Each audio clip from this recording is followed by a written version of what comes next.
Así quedamos.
Buenas noches, doctor Marcelo Champredón, ¿está del otro lado de la línea?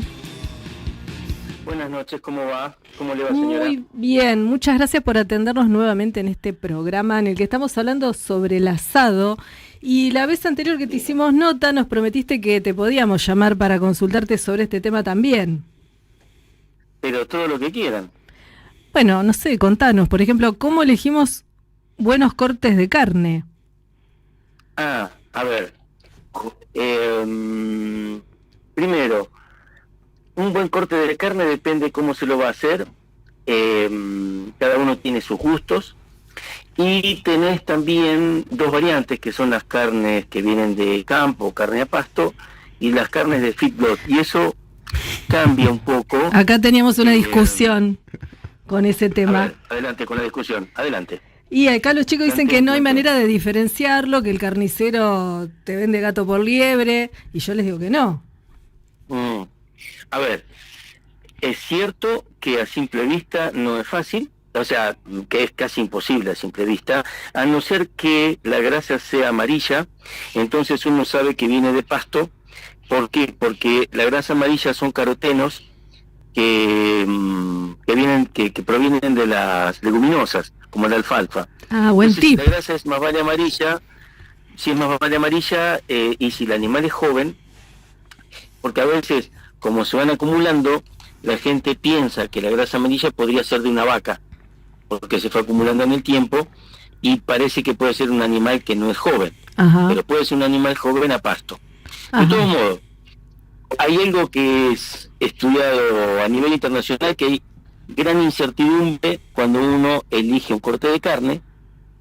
Y disculpen porque me voy en 20 cosas, porque cada cosa me hace acordar un montón de debates, ¿no? Pero bueno, cuando uno compra, generalmente en Argentina lo que busca es un color rojo claro, de animal joven, grasa sobre todo clara, y cortes más vale chicos, que uno asocia a animales jóvenes. Uh-huh. ¿Sí? Entonces, el animal joven tiende a ser más tierno, y esos indicadores, a simple vista, por eso a veces se ve esa luz azul, que le da un color más un rojo rosado a la carne, pero sí hay gran incertidumbre cuando uno elige el corte, porque pueden provenir de distintos sistemas, y voy a la carne de pasto y a la carne de feedlot. A simple vista es difícil diferenciarlas, y cuando uno las come, y cuando es una carne de pasto decís, esto era, ahora me acuerdo. Uh-huh. Porque realmente es difícil encontrar carnes a pasto, y estamos todos muy acostumbrados a las carnes o de feedlot o de campo con mucho grano, uh-huh, ¿no? Que no es lo mismo, pero para resumir, no es fácil a simple vista, y no es fácil prever si va a ser tierno o no. Después tenés los cortes, y voy a esto. Por ejemplo, te cuento una experiencia. Nosotros hace unos años nos pusimos a diferenciar carnes a pasto con un proyecto del INTA que con un amigo de INTA fuimos estimulando y acompañando, y se dio y empezamos a diferenciar carnes a pasto de productores de la zona con un comercializador de acá de Pihue. La primera vez que comimos las carnes a pasto de las que nosotros faenábamos, comimos en familia, y las carnes así, ¡wow! ¡Uy, qué rico! Sí me hace acordar a la carne a pasto. Y después se empezó a dar que, por ejemplo, un grupo de yo soy motero, tengo un grupo de moteros, y entonces, claro, tanto joroba con la carne a pasto, se compraron una tapa de asado. Yo falté ese asado, pero yo veía que los rebotes no eran espectaculares de wow, ¿viste? Ajá. Y claro, después me di cuenta que una carne a pasto, y sobre todo que son animales, si vos agarrás una tapa de asado, que es el corte entero, es grueso, no porque el animal sea muy grande, pero por ahí no está trabajado con una carnicería, venía al vacío, y el amigo que la hizo rápido, como haces hoy una carne de feedlot. Ujú. Y después un amigo de INTA hizo un asadito muy despacito, con unas brasas muy tenues, y tardó 2 horas y pico, y la carne era una manteca y un sabor espectacular. Entonces, ¿qué corte es para la parrilla? ¿Qué corte es mejor? Depende de cómo se lo hace, depende de qué animal viene, hay muchos dependes, ¿viste? Ujú. Y por eso hay tanta diversidad, que hay gente que le gusta el vacío, otro que le gusta la costilla banderita, que es más finita, y después tiene otra cosa, bueno, si me dejan me voy a hacer hasta la mañana, según las regiones, porque hay gente que, por ejemplo, en el NOA, en el noroeste argentino, son animales que tienen más cruzas con cebuinas, porque son más resistentes al calor, a los mosquitos, a las garrapatas, perdón, los mosquitos no molestan, son las garrapatas y otras y otros parásitos. Entonces, como son más resistentes, los cruzan, pero esas razas que vienen de la India tienen genes que dan menos terneza. Claro. Entonces la gente se acostumbra primero a que sea menos tierno, pero también a cómo las preparan y a qué cortes hacen. Viste, el litoraleño, que por ahí es más magro, pero es el corte del bife cortado a lo largo con un pedazo de costilla, y no estás comiendo un asado de costilla tradicional, sino un bife cortado a lo largo. Es más tierno. Bueno, perdón, me voy por 20 No, ramas, o sea que pero influencia ustedes vayan llevándome la manera de cortar la carne según el animal, Sí. y según la manera en que se va a cocinar. Y según la zona. Claro, Hay y según la tradiciones zona, distintas. claro. Claro, Sí, me imagino que en un clima donde cálido, ventoso, o alto, o bajo, o húmedo también debe cambiar todo.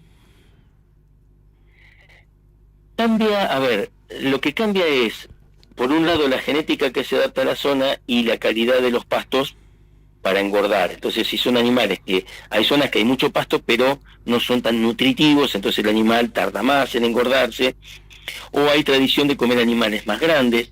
Entonces, siempre, en todos los lugares del mundo, hay adaptaciones entre el sistema de producción, las genéticas, y después otros mecanismos de adaptación, que son cómo se corta la carne, cómo se deposta, qué cortes salen y cómo se los prepara.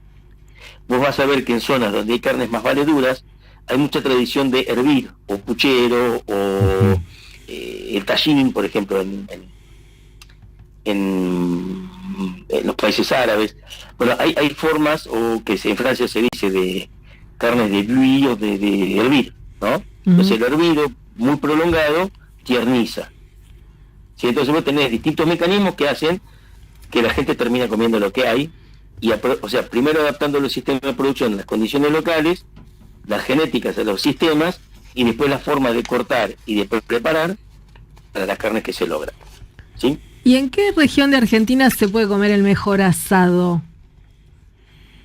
Bueno, eso es relativo, porque hay otro elemento que relativiza, que es los procesos de maduración. Vos sabés que ahí se ha puesto muy de moda en estos últimos tiempos, como dispositivos de maduración que regulan la humedad y la temperatura.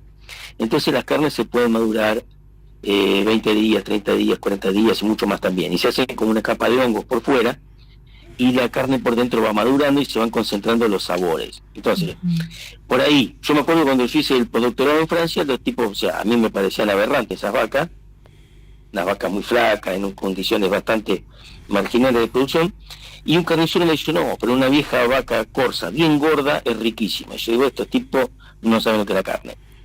Ahora hay gente que busca vaca vieja, gorda, para madurar. ¿Por qué? Porque al madurar se tierniza y se concentran los sabores, entonces son sabores muy pronunciados. Entonces la mejor carne también es relativo, pero para los criterios nuestros, pampeanos, te diría que toda la región pampeana, que es sur de Entre Ríos, centro-sur de Santa Fe, centro-sur de Córdoba, o este de La Pampa, casi toda la provincia de Buenos Aires en general, tiene buenas condiciones. Después, si haces genética como las que nosotros buscamos, que son de facilidad de engorde a pasto, vos lográs animales jóvenes y engrasados a pasto. Para mí esa es la mejor carne, porque es una carne tierna, sabrosa, y para mi cultura pampeana, las mejores carnes son de estos animales británicos, puros, que se engrasan fácil, a pasto, y te diría que en casi toda la región pampeana lo lográs, si adecuás la genética al pasto.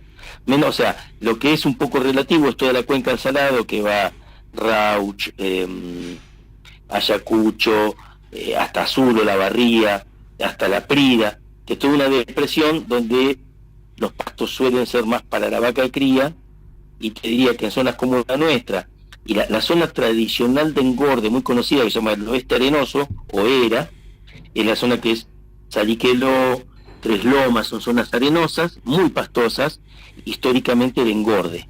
Entonces, toda esa zona, si son a pasto, probablemente sea muy bueno. ¿Toda esa carne se exporta o queda acá, esa de pasto? En realidad la carne de pasto hoy no es más que el 15% del total, por empezar. Algo se exporta, algo se vende en mercado interno. A ver, y hay otra cosa, Bonnie, que es relativo. Un animal, hay cortes que se exportan, y de ese misma res hay cortes que van al mercado interno. ¿Sí? Sí. ¿Por qué? Porque el mercado interno valoriza mejor lo que es asado, el corte delantero y demás, y muchos de esos en el mercado de exportación no tienen lugar, o a veces sí. Entonces depende, pero de un lote de animales, a lo mejor determinados cortes van a un destino exterior, otro a otro destino exterior, y otros cortes van a mercado interno según lo que coloque en ese momento el frigorífico. ¿Sí? Hola. No sé si soy claro, pero bueno. Sí, claro. Hola Marcelo, Ricardo te habla, ¿cómo estás? Mirá, de paso quería consultarte, ahora es que vos decís de todas estas variables de la carne, de cómo hacerla, de los cortes, ¿es lo que hace que, por ejemplo, el asado acá sea casi como una cuestión turística, que la gente le encanta comer el asado argentino y es como wow, explotamos mucho esa cuestión porque acá se hace de una manera particular que a la gente le gusta mucho? ¿O es que lo sabemos vender bien?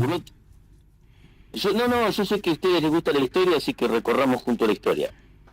Por lo menos lo que me pareció la vez anterior que charlamos. Sí, totalmente. Si uno se sitúa, sí, aparte saben. Y voy despacito porque sé que el terreno puede ser peligroso para nosotros. Si ustedes recuerdan cómo evolucionó la región pampeana, históricamente se puebla Buenos Aires, el Alto Perú, se empiezan a comunicar, Córdoba es como una ruta, y en ese intermedio, hacia los primeros pobladores largaron vacunos, que eran de España, son un poco parecidos a lo que ahora es la raza retinta, y ese ganado que se llamó criollo, que se adaptó a las condiciones de toda América del Sur, porque hay en todos los países, pero en esta región fue particularmente numeroso ese ganado, y hacia finales del siglo XVIII, principios del XIX, se instalan los saladeros. Los saladeros se hacían las vaquerías, o sea, se cazaban los animales salvajes, y se perdía mucho, pero mucha de la carne se salaba y se exportaba, sobre todo para las regiones donde había esclavos, creo que era Cuba en ese momento. Después, pero ya había ganado, y se va generando toda una cultura entre el indígena y la cultura occidental, que era Buenos Aires como epicentro. En el medio había una cultura que era la del gaucho, que no era ni indio ni español, ¿no? Claro. Y había también algunos esclavos que se escapaban, algún indio que se sumaba. Había toda una cultura de frontera que no eran las tolderías, no era la ciudad de Buenos Aires, sino en el medio el gaucho. Y el gaucho, que aparentemente viene de Gauderio, bueno, hay teorías, fue toda una cultura que su principal comida era la carne, como era la del indio, además. Y la vaca fue su carne favorita, y tenía una relación con ese tipo, con el ganado vacuno, que formaba parte de su propia cultura. Y se empieza a asociar esta planicie pampeana con el vacuno, con el gaucho a caballo, ¿no? Entonces, hay toda una imagen de la región pampeana que abarca sur de Brasil, de lo que ahora es Brasil, lo que ahora es Uruguay, y gran parte de lo que es Argentina, pero sobre todo la pampa argentina, la planicie, es parte de esa imagen, ¿no? Y la carne es el centro de esa cultura, porque el gaucho que comía, carneaba, comía a la estaca, hacía el asado, y lo que tenía a mano, ¿sí? Uh-huh. Y eran gente que era más transhumante. En las estancias se estaba, pero el gaucho era libre, hasta que empiezan a alambrar. Cuando se empieza a alambrar, la cultura gaucha se transforma, el gaucho se transforma en peón. Uh-huh. El hombre libre pasa, ¿sí? Bueno, todas esas cosas que conocen de la historia, hace que haya un imaginario fuerte que asocia el gaucho, la carne y la pampa. Uh-huh. Y yo creo que les mandé la otra vez un artículo que había escrito hace algunos años, donde me puse a pensar cuántas manifestaciones culturales había en torno al asado. Y entonces vos te ponías a pensar y te das cuenta que hay muchas, ¿no?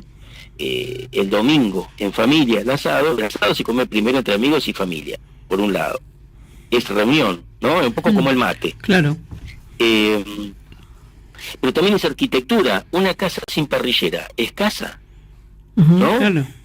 No es una casa que no tiene una parrillera, no es una casa. O es una casa donde no se junta gente. Claro, tal cual. Será una casa de alquiler donde un soltero o alguien en tránsito fue a alquilar, pero si vos te haces una casa, le haces una parrilla. Bueno, eso es cultura, ¿cierto? Entonces, el asado es parte de nuestra cultura desde la colonia. Y hasta hace 30 años comíamos 100 kilos de carne vacuna por cabeza. Era una locura. 40 años.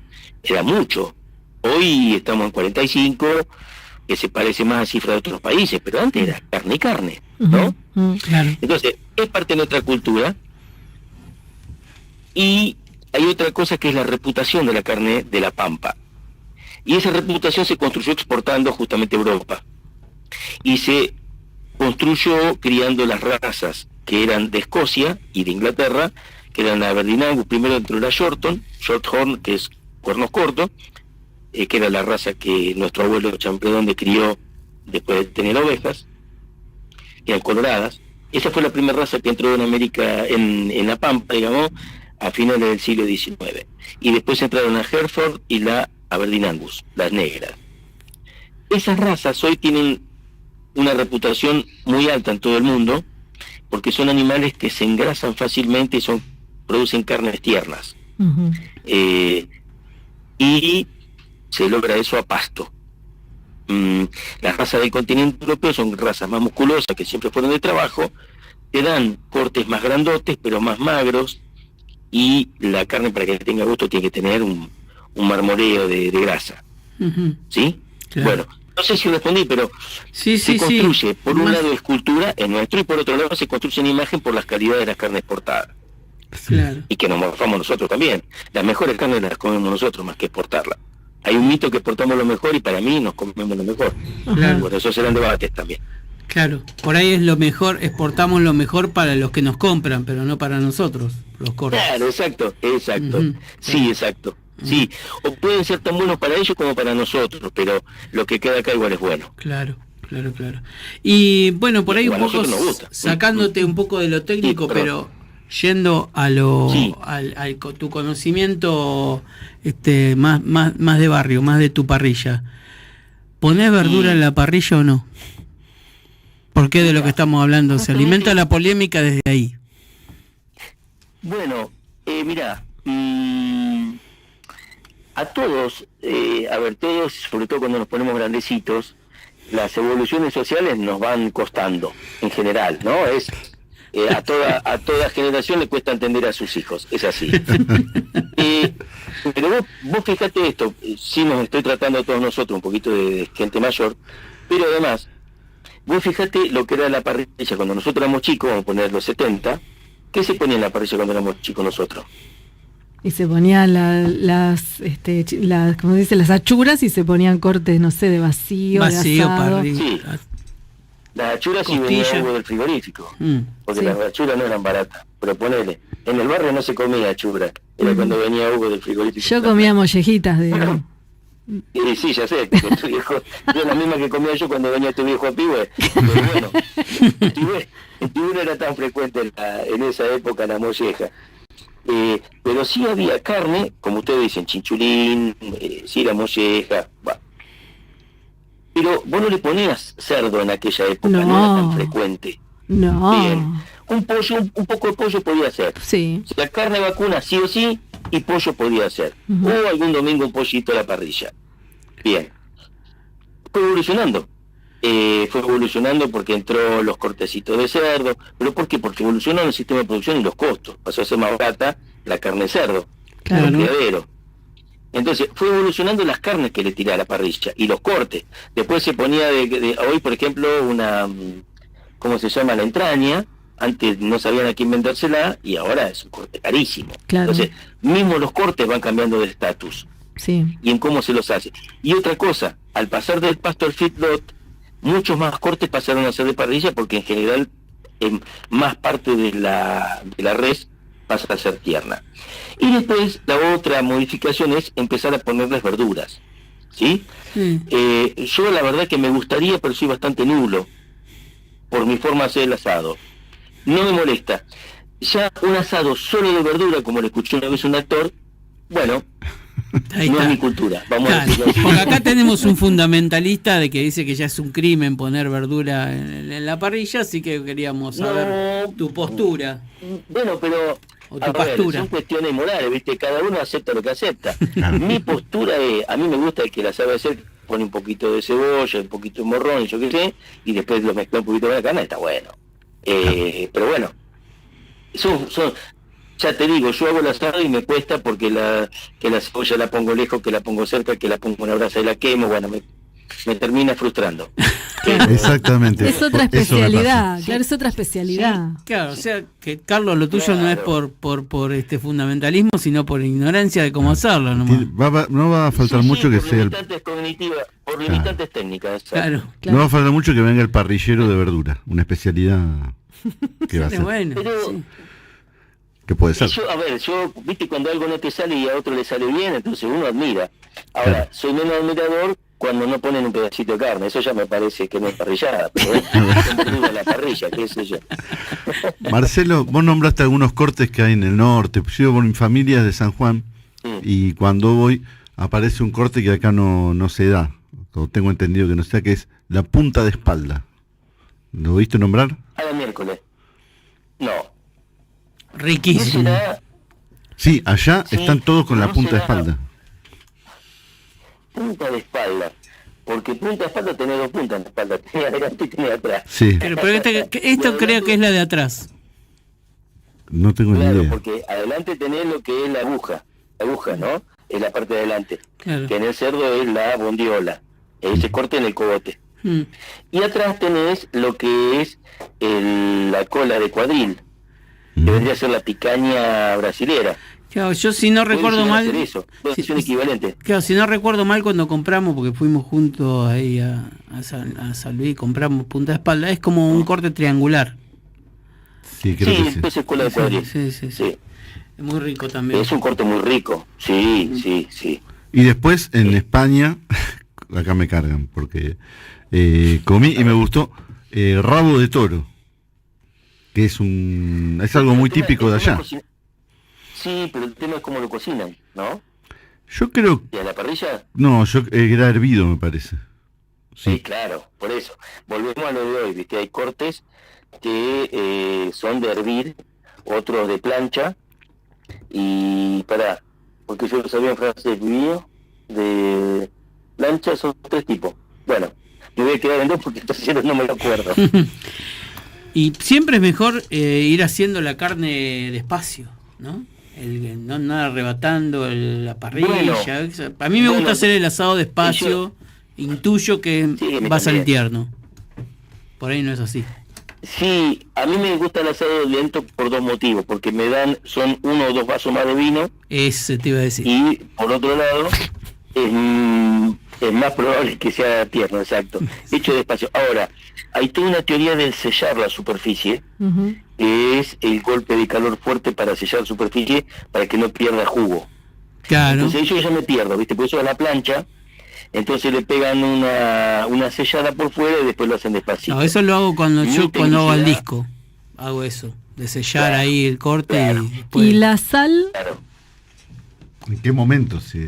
Bueno, sí. Ustedes, o sea, yo tengo una especie de cultura de la carne, pero tengo 1000 conocidos que serían mejor que yo en esto, respondiendo esto. La sal, vos viste que nosotros no acostumbramos a ponerle sal porque le da gusto y porque la sal es como que va penetrando en la carne y le da ese sabor parejo en todo el músculo. Ahora, normalmente tiene que sacar jugo porque baja el potencial osmótico afuera. Ahora, después ya me pierdo, no sé si es mejor o peor.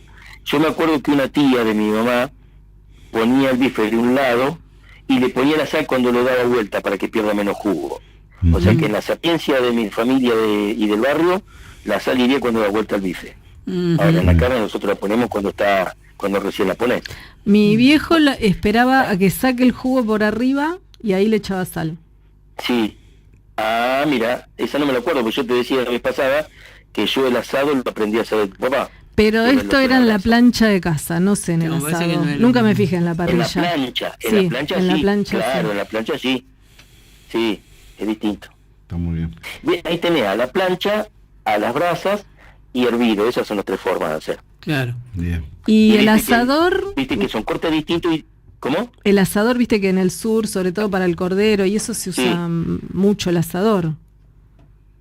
Sí, bueno, el asador es un derivado de la estaca, me parece, ¿no? Porque la estaca, aparte, yo creo que el asador ya viene seguramente de Europa y yo creo que viene también, no sé si viene del Imperio Romano, pero el asador es una herramienta muy antigua para hacer animales enteros. Sobre todo animales rumiantes menores como son cabra y oveja, ¿no? Y cordero. El vacuno tenés la variante del asado con cuero. Es otra variante técnica para que sea más jugoso, pero ahí tenés que saber mucho, ¿no? Claro. Otro level, claro. Es otra cosa. Y tiempo, tener tiempo. Para el Diego, Lionel y todos esos, ¿viste? Claro. Para uno. Sí. Más agarré un peleador ahí de voluntarioso. Bueno, ¿y cuándo nos vamos por Pigüé para comer un asadito hecho por vos, Marcelo? Bueno, pero eso lo tienen que decir ustedes. Eso sí me tienen que encontrar en Pigüé, porque últimamente no es muy fácil. Sí, no estás nunca. Nunca estás en Pigüé. El motivo de la entrevista fue ese. El motivo es claro, encubiertamente invitarnos a Pigüé. Claro. No, pero es que el tema es que al aire es difícil decirles que no. Claro, y bueno, eso es lo único que aprendimos de hacer radio, mirá. Es el poder de los medios. Claro. Pero escuchen una cosita. En Pigüé hay una fiesta muy importante para principios de diciembre. Entonces esa puede ser una ocasión. Esa puede ser una ocasión de si ven la omelette gigante. Que es conocida, sí, es conocida y ahí aprovechamos a hacer el asado. Bueno. Y probablemente ahí ya haya carne a pasto del campo de acá, que los animales vienen ya para noviembre, diciembre va a haber gordos a pasto de lo nuestro, así que va a ser completo. ¿Lo faenás vos? No, lo faena el proyecto nuestro, es un comercializador que forma parte de la asociación, él compra los animales, el dueño de la carne, y nosotros después le compramos algunos cortes como para comer de lo nuestro. Pero, y hacer el asado. Lo faena y lo vende este hombre, y sobre todo en la zona de Bariloche lo vende. Pero bueno, si nosotros le pedimos antes, cuando vamos a faenar, decimos, mira, Jorge, guardame colitas de cuadril, o algunos cortes, está pasado, lo que sea, y lo guarda. Muy bien. Excelente. Muy bien. Bueno, Marcelo, te agradezco muchísimo, te mando un beso grande. Bueno. Y bueno, nos vemos en Pigüé pronto. En principio de diciembre. Si Dios quiere, nos vemos. Principio de diciembre nos vemos en Pigüé. Muy bien. Buen programa. Muchas gracias. Sí, después vamos discutiendo no solo el corte, sino el vino. Tenemos que charlar. Sí, Sí, ahí es fundamental. eso llevamos. Muchas gracias. Bien, listo. Ya está arreglado. Bueno, que siga muy bien. Besos. Un abrazo. Chau, Chao, chau. chao.